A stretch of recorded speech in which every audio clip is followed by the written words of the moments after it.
The needle snapped at 8:30 on a Tuesday morning, and Margaret Voss took it as a sign that the day intended to be difficult. She replaced it without looking up. 30 years of this work had given her hands a memory of their own. The machine hummed back to life, and the small shop settled around her again.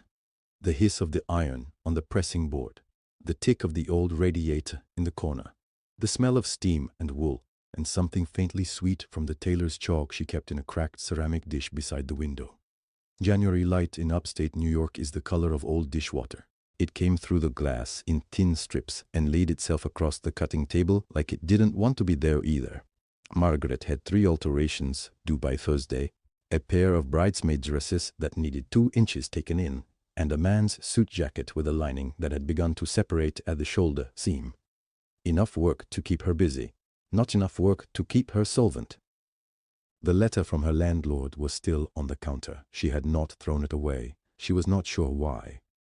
It said, in language that was polite and merciless in equal measure, that the rent on the shop would increase by $320 a month beginning the 1st of March. She had done the arithmetic 3 times. Each time she arrived at the same answer. She had 6 weeks. The phone rang just before 10. She let it ring twice before answering. A habit. Voss alterations? The voice on the other end was male, precise, slightly bored. The voice of a man who made calls like this routinely. Is this Margaret Voss, the seamstress? It is. My name is Paul Greer. I'm calling on behalf of a private client who requires emergency alterations to a couture evening gown and a full restoration of a vintage embroidered evening coat. The work needs to be completed on site. The location is a private residence in the Catskills, a winter property. The dates would be this Friday through Sunday. Margaret set down her seam ripper. On site. That's correct. My client prefers that the garments not leave the property. What kind of condition is the coat in? The embroidery has partially separated along the collar and both cuffs. There's also a small tear in the lining near the back hem. The gown requires letting out at the waist, approximately 1.5 inches, and the zipper needs to be replaced. She knew that job. She could do it in her sleep. What's the fee? A brief pause, as if the number was unremarkable to him. $4,800, cash, upon completion. She was quiet for 3 full seconds. Mr. Greer, I haven't done on-site work in several years. My client is aware that the arrangement is unusual. The fee reflects that. $4,800 was exactly 2 months' rent with $40 left over. She knew this because she had been doing that particular calculation in the back of her mind since November. I'll need to know the address in advance, she said. I can send you the details this afternoon. A car will collect you Friday morning at 5:30. She almost said no. The word was right there, familiar and comfortable. She had been saying it for a long time, to a lot of things. All right, she said instead. I'll be ready. She hung up and stood there for a moment with her hand still on the phone. $4,800. She said it aloud, quietly, to the empty shop, as if making it real. That night, she packed her sewing kit, the old leather roll her mother had given her the year she turned 19, dark brown, worn pale at the edges, with 12 narrow pockets for needles and a wide center panel for her small scissors and her thimbles and her bone folder. She had carried it to every job for 39 years. She rolled it closed and tied the cord, and for a moment just held it. And then, without warning, without invitation, a memory surfaced. Hands, a young man's hands, long-fingered and warm, holding something small. Firelight, laughter, his low and easy, the kind that started in the chest, the smell of pine and wood smoke. She didn't know where it came from. She pushed it down, the way you press a bruise to test whether it still hurts. It did. She put the kit in her bag and went to bed. The car arrived at 5:20 on Friday morning, while the town was still dark and the temperature had dropped below 0. A black sedan, engine running, a driver who nodded once and said nothing. Margaret sat in the back with her bag on her lap and watched the town dissolve. The familiar storefronts, the gas station, the library where she returned books on Saturday mornings, and then the highway, and then the trees, and then only trees, bare and white and pressing close on both sides as the roads narrowed and the snow deepened. The world went very quiet. An hour and 40 minutes later, The car turned through a pair of tall iron gates, and Margaret leaned forward. The lodge stood at the end of a long drive between dark pines. It was vast, dark timber and stone, 3 stories at least, with wings that reached back into the trees on both sides. Snow buried the lower half of everything. The place looked like it had grown up out of the ground rather than been built on it. She stepped out into the cold, and the silence pressed against her like something physical, and then she saw it. 3rd floor, far left window, a faint movement, a shape stepping back from the glass. Someone had been standing there watching her arrive, and now they were gone. The front door opened before she reached the porch steps. He had heard the car. Of course he had. She was still pulling her kit bag from the back seat when the door swung inward and the light from inside spilled out across the snow. The man in the doorway was tall. Not tall the way young men are tall, with something to prove in it. Tall the way old trees are tall, stooped a little at the shoulders, as though he had spent years in rooms with low ceilings. He wore a faded flannel shirt, dark work trousers, heavy boots. His face was grey-stubbled and weathered in the way that has nothing to do with vanity and everything to do with time spent outdoors. His hands gripping the doorframe were large and rough-knuckled. His eyes were quiet. "You must be Mrs. Voss," he said. "Come in out of the cold." His English was careful, almost perfect, but there was something underneath it. Something old, worn smooth but not quite gone, like a stone that has been in a river a long time. "Margaret," she said, "just Margaret." "Victor," he said, "I look after the place." He held the door and she stepped inside. She stopped walking. The entrance hall alone was the size of her entire shop. The ceiling went up 2 stories, rough-hewn timber beams crossing overhead. The stone fireplace at the far end was burning, and the light from it moved across everything, across walls hung with paintings she recognized from the kind of catalogues she had no business owning, across shelves that ran floor to ceiling and were packed with books, real books, the kind with worn spines and broken-in covers. A chess set sat mid-game on a side table near the fire. A pair of reading glasses lay folded on the arm of a leather chair. A mug, still faintly steaming, sat on the hearthstone. Someone lived here. Actually lived here. "The gown is in the east room," Victor said from behind her. "And the coat is with it. I'll show you." He walked without hurry. She followed. "The owner's fiancée," he said as they moved down a hall hung with more paintings. "Her name is Miss Claudia. She arrives Saturday. Her party as well. 3 or 4 guests, I believe. The gown is a Valentino. A seam was redone in the city and it was done wrong. She needs it corrected before Saturday evening." "What about the coat?" "The coat belongs to the Dashas collection, hand-embroidered. There is a tear in the embroidery that has been irritating the owner for some time." He paused. "He is particular about such things." "Where is the owner?" she asked. A small silence. "Away," Victor said. "On estate business." He opened a door at the end of the hall. The east guest room was warm, simply furnished, a wide bed, a writing desk beneath the window, a lamp already lit. The gown hung on a wardrobe door in a cloth bag. The coat was laid across the bed, folded over tissue paper. "The kitchen is through the main hall, left past the stairs," Victor said. "Help yourself to whatever you find. There is soup on the stove." "Thank you." He nodded. He was already turning to leave. Then he stopped. He stood in the doorway with his back still half turned, and he said quietly, almost to himself, "You have good hands. I can tell from the way you hold your kit." Margaret looked up from the coat. It was such a specific thing to say. Not "you seem skilled," not "I'm sure you'll manage it fine." "You have Good hands. I can tell from the way you hold your kit." Something in the phrasing snagged at her, like a thread caught on a rough edge. She couldn't have said what it was. "Thank you," she said again. He left. She stood still for a moment, listening to his footsteps move away down the hall, slow, unhurried. No creak of age in them exactly, just the deliberate weight of a man who has stopped being in a hurry somewhere along the way. She shook it off. She unpacked her kit, set her tools out in the order she always used, and turned to the coat. It was extraordinary. silk velvet, a deep charcoal green that shifted in the lamplight. The embroidery at the collar and cuffs was Russian work. She had seen enough imported pieces in her years to know the style. Probably 1950s. Every stitch placed like it mattered personally to the woman who placed it. She lifted it carefully and turned back the lining to find the damage. And that was when she saw it. A small interior pocket, hidden in the lining seam, so neatly done she almost missed it. And it was not empty. Something was inside. She reached toward it. Footsteps on the stairs. Slow, deliberate. She smoothed the lining back down and laid the coat flat against the tissue paper. Her pulse was doing something she didn't entirely understand. The door opened. Victor stood in the frame, holding a cup of tea with both rough hands. Steam rose from it in a thin curl. He looked at her, then at the coat, then at her again. His expression was unreadable. "Thought you might want something warm," he said.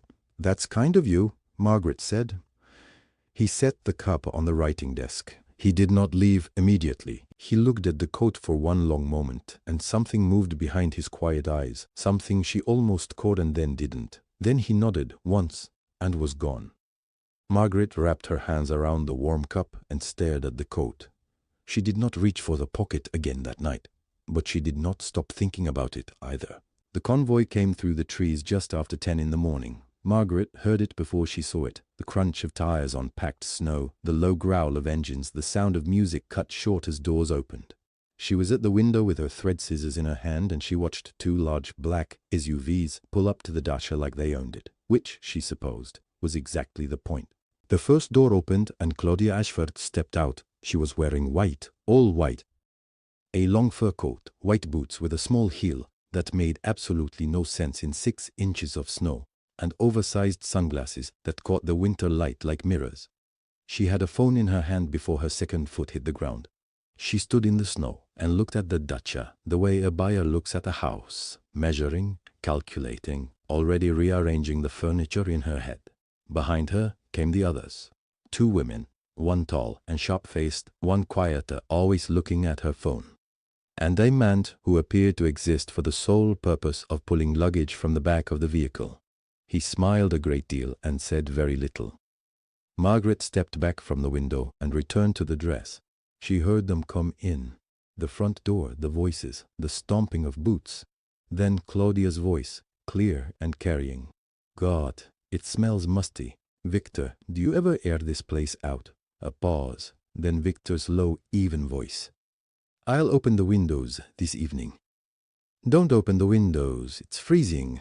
Just burn something, candles, whatever." A moment later she was in the main room. She walked through it the way water moves through a space, finding every corner, touching things. She picked up a small carved fox from the shelf by the bookcase, turned it over, set it down. She looked at the paintings on the wall without stopping. She ran one finger along the edge of the writing desk. "This is antique," she said to no one. 1893, Victor said from the hallway. "It would look better by the east window." He said nothing to that. Claudia turned and saw Margaret. There was a moment, very brief, where she assessed her the way one assesses a piece of furniture. A quick look up, a quick look down, then she turned away. Her friend, the tall one, Priscilla, spoke first. "Is that the seamstress?" "Apparently," Claudia said. Margaret set down the bodice. "I'm Margaret Voss. I'm here for the repair on the evening gown." "I know why you're here," Claudia said pleasantly. She was already looking at her phone. Margaret picked up the dress and held the damaged seam to the light. "I wanted to ask you one question before I begin. The original seam is hand-stitched, a very fine work, probably done in the 1970s by the cut of it. Do you want me to match that exactly, or would you prefer a machine finish?" "Machine will be stronger, but it won't look the same under close inspection." Claudia looked up. The pleasantness left her face, not replaced by anything cruel, not yet, just replaced by nothing, a blank, flat attention. "You're asking me about stitching?" "Yes," Margaret said. "I'm paying you to know about stitching." Margaret held her gaze for one breath. Then she nodded. "Of course, I'll replicate the original." She went back to work. She thought that was the end of it. It wasn't. 10 minutes later, Claudia was moving through the room again, trailing Priscilla. She passed behind Margaret's chair, stopped. "Where did you even find that coat?" she asked. Margaret looked up. Claudia was nodding at the wool coat folded over the arm of the nearby chair. "A church sale?" Priscilla laughed. A bright, automatic sound, like a reflex. "The other one?" Dana didn't look up from her phone. Margaret said nothing. She reached over, picked up the coat, and folded it more carefully over the back of the chair, smoothed the lapel. Across the room, Victor had been crouching by the hearth, stacking logs. He went very still. He did not turn around. He just stopped. His hands rested on the log in front of him, and he became completely motionless, the way a person becomes when they are working very hard at appearing to hear nothing. Claudia had already moved on. She was telling Priscilla something about dinner reservations somewhere. Somewhere that was clearly not here. Somewhere with a name. And her voice faded as they moved down the hallway. Margaret threaded her needle. Her hands were steady. They had been steady for 30 years. That was the one thing difficult clients had given her, hands that did not shake. That evening, Margaret ate alone in the kitchen. Victor had left a plate for her without being asked. Something warm, something simple. She sat by the small window that looked out at the dark tree line and the falling snow. From the dining room, Claudia's voice carried easily through the old walls. "Edward is sweet, but he is so paranoid about money, always testing people. It's exhausting. Once we're married, I'll handle the finances, and he can go back to his chess." A pause, then Priscilla's voice. "Does he know that's the plan?" Laughter. Several voices at once. Margaret set down her fork. She looked at the plate in front of her. She looked at the wall. She picked the fork back up, set it down again. She thought about the word testing. She thought about the quiet man in the flannel shirt who built fires without complaint and left warm cups of tea on writing desks. She thought about the way he had gone still at the hearth. She stared at the dark window for a long time. She finished the last of her tea standing at the sink. She did not sleep well. By 5 in the morning she was dressed. Her kit laid out on the workbench. The lamp angled low and warm over the coat. The lodge around her was perfectly still. Just the wind pressing against the glass, just the occasional deep groan of the old timber bones settling into the cold. Good. She worked better in quiet. The vintage coat was the kind of piece that rewarded patience. Hungarian wool, early 1960s, the embroidery along the cuffs, done in a style she recognized but couldn't name. Whoever had made it had taken their time. She felt the obligation to do the same. She worked through the first hour without looking up. Then she reached the lining. The interior pocket was small, easy to miss. She felt it while smoothing the seam, a slight firmness where there should have been nothing. She opened it carefully, 2 fingers inside. A brooch, oval, silver set. A cluster of small diamonds around a central stone, deep blue, almost violet in the lamplight. A sapphire. She turned it in her palm. Old work, very old, and very fine. She sat with it for a moment longer than she meant to. There was something about it, not a memory exactly. More like the feeling before a memory. The feeling of almost. She heard a sound on the stairs and tucked the brooch back into the pocket. She would mention it to Victor. It clearly belonged with the rest of the collection. She would tell him quietly, before the others were up, and he would know where it went. But the morning did not go that way. By 9 the lodge was loud again. Claudia's voice carrying from the upper landing, then the clatter of heels on hardwood. Then Priscilla and the others filling the main room with noise and coffee cups and the smell of someone's very expensive perfume. The Valentino gown came out for its final fitting. Margaret knelt on the cold floor with her pincushion and her chalk, and she worked. Above her, Claudia stood on a small ottoman, speaking to Priscilla about a property in Aspen. "The views are extraordinary, but the kitchen is completely wrong. We'd gut it." "Of course," Priscilla said. "We meaning you and the checkbook," said one of the others, and they laughed. Claudia ignored it. She was good at ignoring things that didn't serve her. Margaret pinned the hem. She moved to the left side. She pinned again. "That's fine," Claudia said, not looking down. "Are we done?" 2 more minutes, Margaret said. Claudia stepped down without waiting. She went to her bedroom to change back. Margaret was folding her cloth when she heard the heels return, faster this time. A different rhythm. She looked up. Claudia was standing in the doorway. Her face was not the same face. "My brooch is gone." The room went quiet. "The diamond and sapphire brooch. I left it on the dresser this morning. It was there. I saw it." Her voice was flat and deliberate, and something underneath it was very cold. "And the only person who has been in every room of this house," she turned and looked directly at Margaret, "is her." Margaret stood slowly. "I haven't been in your bedroom. Brett." Claudia didn't take her eyes off Margaret. "Get her bag. I want to see it." "You will not touch my bag." Margaret said it quietly, no shake in her voice, no apology in it.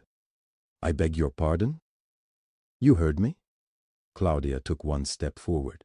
"I'm accusing you of theft in this house, and you're going to stand there and—" "I am going to stand here," Margaret said, "and tell you the truth, which is that I found a brooch this morning in the lining of the coat I was repairing. I was going to mention it to Victor." Silence. "Convenient," Claudia said. "It's what happened. You expect me to believe that you found it by accident and just held on to it? For what? For hours? I was going to tell Victor. So tell him now." Claudia spread her hands. "Go ahead. He's not here. No one saw you find it. No one can confirm a single word you're saying." Priscilla shifted slightly. She didn't speak. Margaret looked at the coat on the workbench. She looked at Claudia.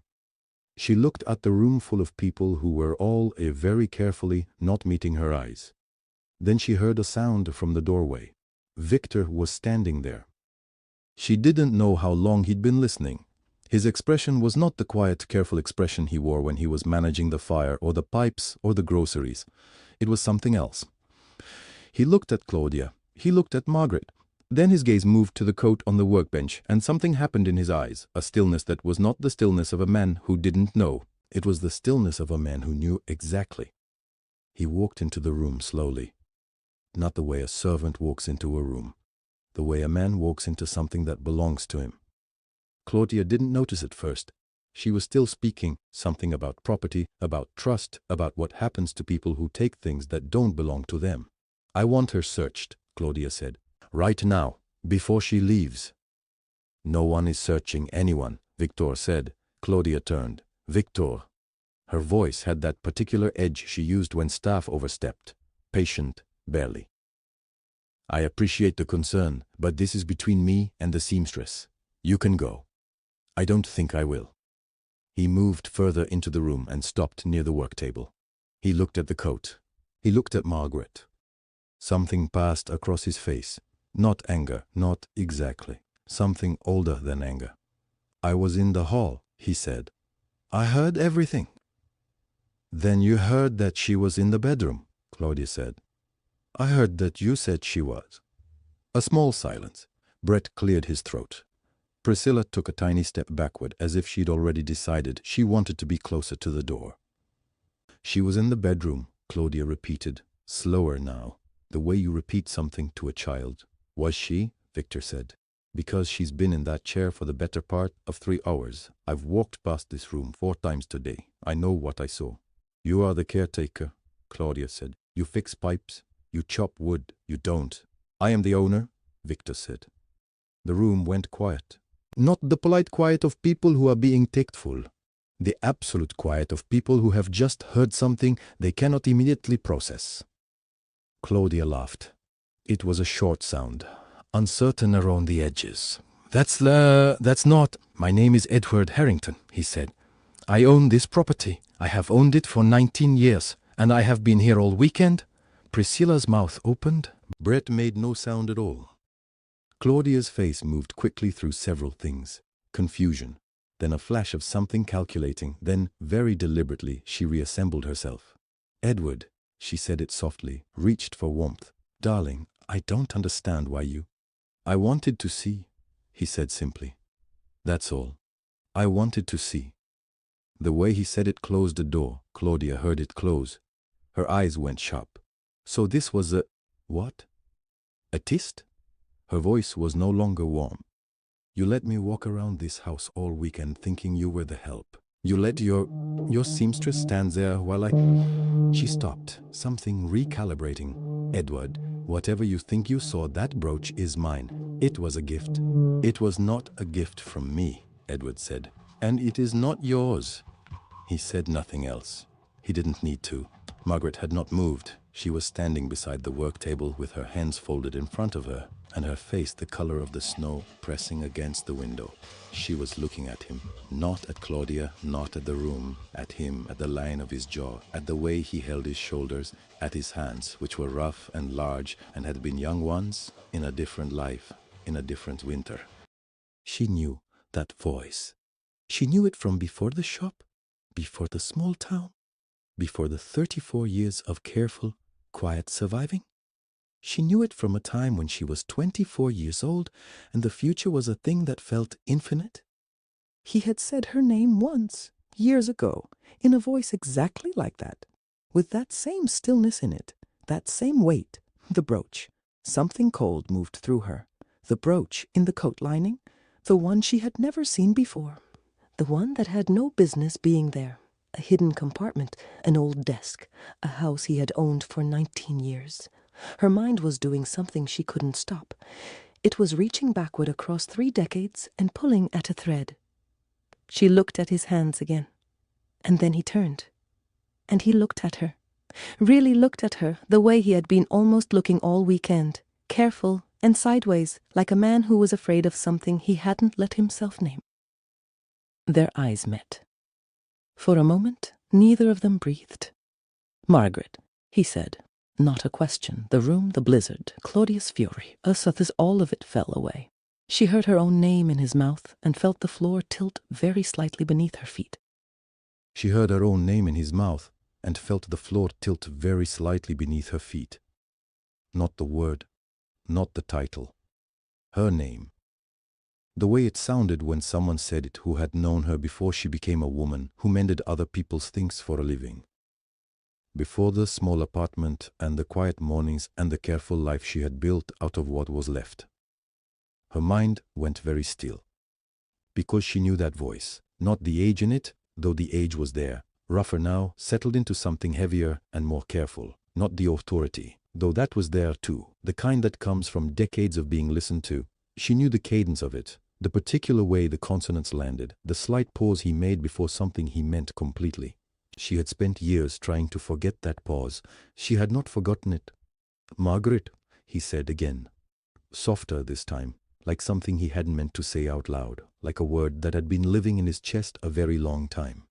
Claudia's voice cut across the room. "What is this? What are you doing? Victor, she stole from me." "Be quiet, Claudia." The silence that followed was total. No one in the room had ever heard him use that voice on her before. Claudia opened her mouth. Then she closed it. Margaret hadn't moved. She was looking at him, at the shape of his face in the firelight. The jaw she knew, older now, carved deeper. The hands that had once held hers across a table in a coffee shop on a January night, telling her everything was going to be all right. He crossed the room, not toward Claudia, not toward the door, toward the workbench where Margaret's coat was lying. He picked it up. He reached into the interior pocket, the hidden one, the old one, stitched shut with thread she recognized as her own work from 34 years ago, and he drew out the brooch. He held it up between them. The diamonds caught the firelight. "This," he said, turning to face the room, "is not your brooch, Claudia." His voice was level, certain, like a man reading from a document he had written himself. "It was never in your bedroom. It has been in this coat for 34 years. Claudia made a sharp sound. "That's absurd. It was on my dressing." "No, it was not." He didn't look at her. "I put it there, 34 years ago, in the pocket of this coat. Because this coat belonged to the woman who should have been wearing that brooch." The room was very quiet. Margaret felt something happening in her chest that she had no name for, something she had sealed off long ago in a different winter, in a different room, when she understood that a certain door had closed and was not going to open again. She said his name, not Victor. "Eddie." The word came out before she could stop it, small and certain and 34 years old. Someone behind her, one of Claudia's friends, made a sound. Claudia herself had gone very pale. But Edward Harrington, Eddie, the boy who had once driven 3 hours in a snowstorm just to sit across a table from her for 45 minutes, wasn't looking at any of them. He was looking at Margaret. He turned the brooch over in his hand. He held it out so she could see the back of it. Engraved there in tiny precise letters she had never seen, but somehow already knew were there. MEV, 1989. Her initials, her year, her brooch. She pressed one hand flat against the workbench to keep herself steady. "I looked for you," he said quietly. Just to her, like no one else was in the room. "For a long time, I looked for you." And the blizzard pressed against the glass, and the fire crackled, and Margaret Elaine Voss, who had been so careful for so long not to want anything she couldn't carry home in a single bag, felt the careful architecture of her quiet life begin to tremble. He didn't move toward her. He just stood there on the other side of the workbench, with his hands at his sides and his eyes on her face. "You kept it," she said, not a question. "Yes. In the coat." "Yes." She turned the brooch over in her fingers. The small catch on the back was slightly bent, just as she remembered. She had bent it herself the night he put it on her dress. She had been so nervous that her hands were shaking. "How long has it been in there?" she asked. "I put it in the lining about 15 years ago," he said. "When I finally understood what my father had done, I didn't know where else to put it. I didn't know what to do with it. So I sewed it in." She looked up. "You sewed it in yourself?" A small, crooked smile. "Badly. You would have done it better." She almost laughed. "She didn't." "Tell me," she said. "Tell me what happened." He told her, not in a speech. Not all at once. In pieces. Slowly, the way you tell something that has been locked up for a very long time and doesn't come out easily. He told her about the letter. His father had shown it to him, a letter in his own handwriting, or something close enough that he couldn't tell the difference. The letter said that she had decided to end things, that she had taken the brooch and gone, that she didn't want to be found. "I didn't write it," he said. "I know that now. I was 28 years in that country before I came here. My father controlled everything, the money, the contacts, the phones, everything." He paused. "I was not a strong man then. I want you to know that I'm not proud of how long it took me to understand." "What did they tell you exactly?" she asked. "That you had left, that you had taken what you came for and you were gone, that you had never intended to stay." He looked at the brooch in her hands. "I believed it for about 6 months. Then I stopped believing it. But by then you were gone. You had actually gone. Upstate, I found out later. But by then my father had arranged other things. My life had already moved in a different direction." "And the coat?" she said. "The coat I kept because—" He stopped. Started again. "You were the last person to touch it. You had it for 3 days. I know that sounds—" "No," she said quietly. "It doesn't sound strange." She set the brooch down on the workbench very carefully. "I waited for 2 years," she said. "I want you to know that. I didn't just. I waited. I wrote letters that came back unopened. I called a number that was disconnected. I went to the bridal shop to see if you had come back for almost a year." She folded her hands in her lap. "Then I stopped waiting and I started surviving. That's the only word for it. Surviving." "Margaret, I'm not angry," she said. And she meant it. Or she meant it mostly. "I was angry for a long time. I'm not anymore. I just wanted you to know that I didn't vanish. I didn't choose to disappear. I was still there. I was there for a long time." The fire shifted. A log dropped. The snow outside had thickened, and the windows were nearly white now. No one in the room spoke.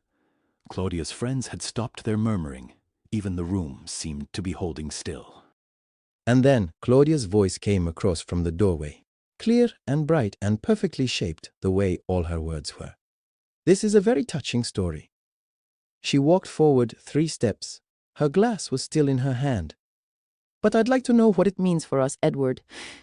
The way she said us, with a slight emphasis, a small claim staked, made Margaret look at the floor. Edward turned. He looked at Claudia the way a man looks at something he has been meaning to examine for a while and has finally found the light for it. He didn't answer right away. And in that silence, everything that had not yet been said pressed against the walls of the room like the snow against the glass. "What it means for us," Edward repeated. He said it quietly, not mocking, just holding the words up to see what they were made of. "That's the right question, Claudia." He set down the cloth he'd been holding, the flannel shirt, the old worn thing he'd worn all weekend. He didn't dress differently. He didn't stand taller. He was just himself now, without the borrowed name. "I owe you honesty, so here it is." Claudia's chin lifted slightly. She was ready for anger, ready for a scene. Her friends had gone very still behind her. "I've done this before," Edward said. "Not to you specifically, but in my life. I've arrived places without my name in front of me, without the money visible, because I've learned that people don't reveal themselves in grand moments." He paused.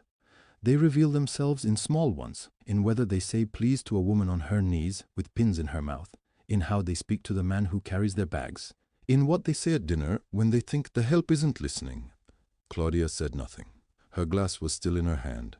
"I watched you this weekend," he continued. "I watched how you spoke to Victor. I watched what you said to Margaret from the moment she walked through that door. I heard what you said at dinner about handling the finances." He let that sit for a moment. "And I watched you accuse a woman of theft without 1 second of doubt, without 1 second of asking yourself if you might be wrong." "She was going through my things. She was doing her job," Edward said. "In the room you gave her access to." Claudia's mouth closed. "But here is what I want you to understand." He took a slow breath.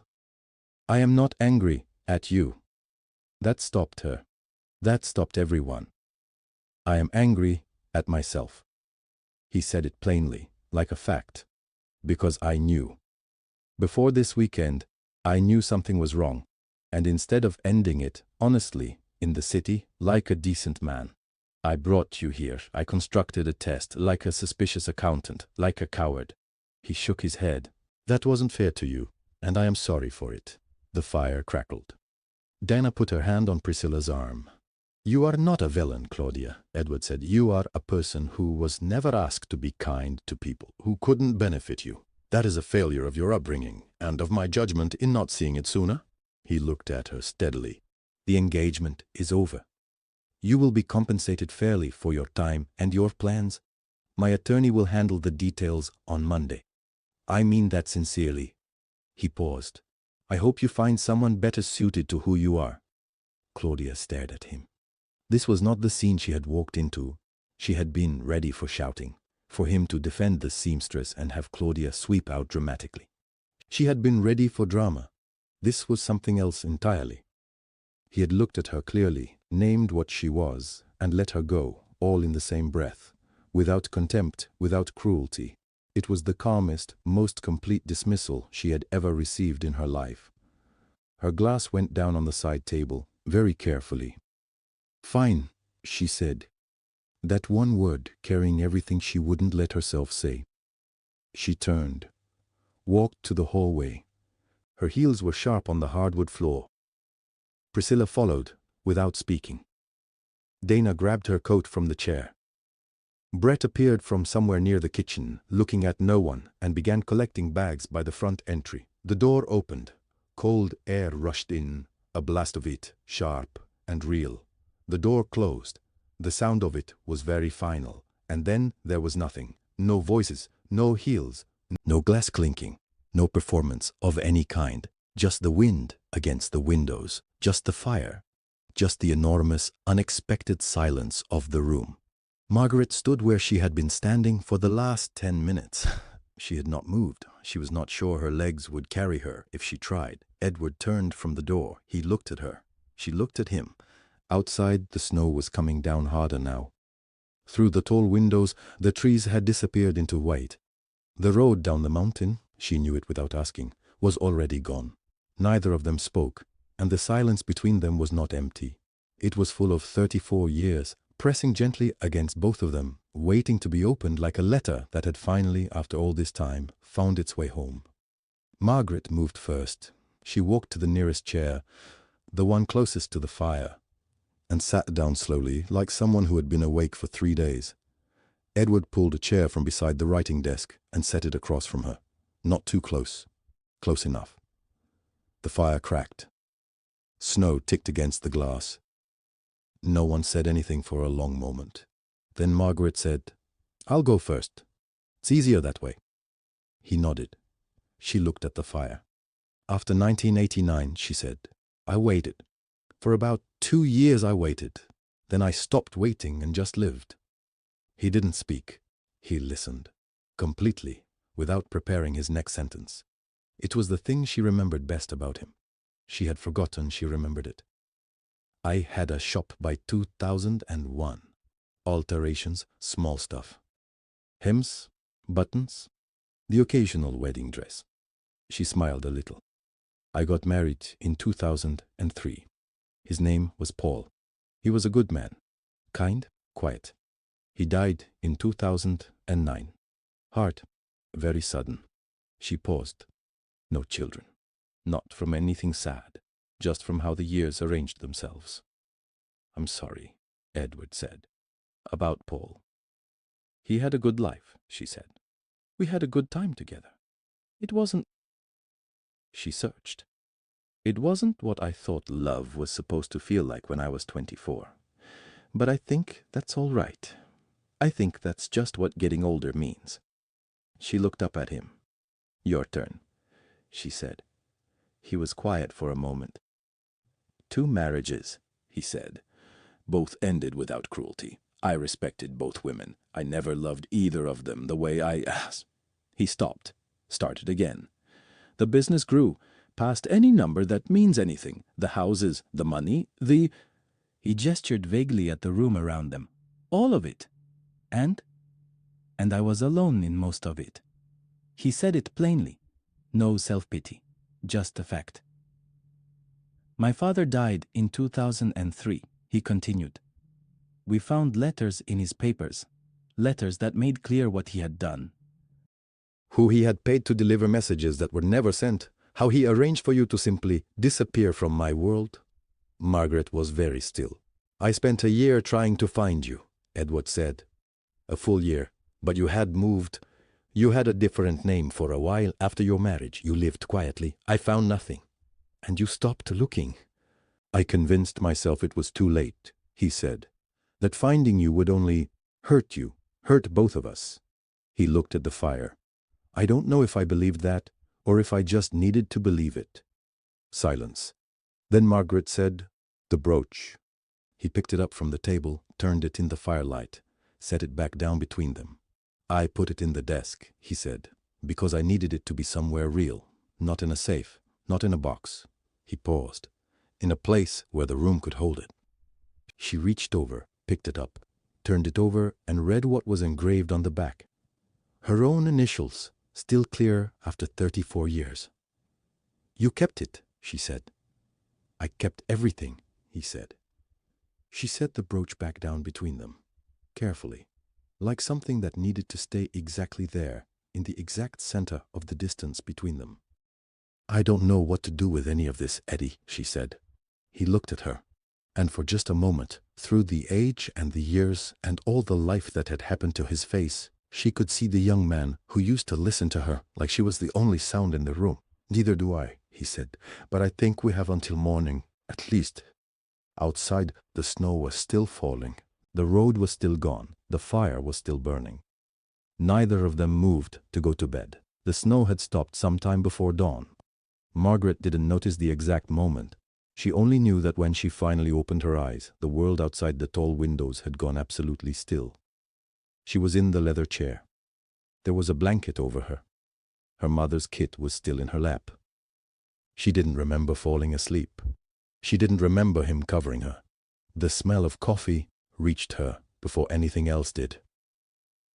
Edward was in the kitchen, still in his flannel shirt, moving quietly, the way people move when they are trying not to wake someone.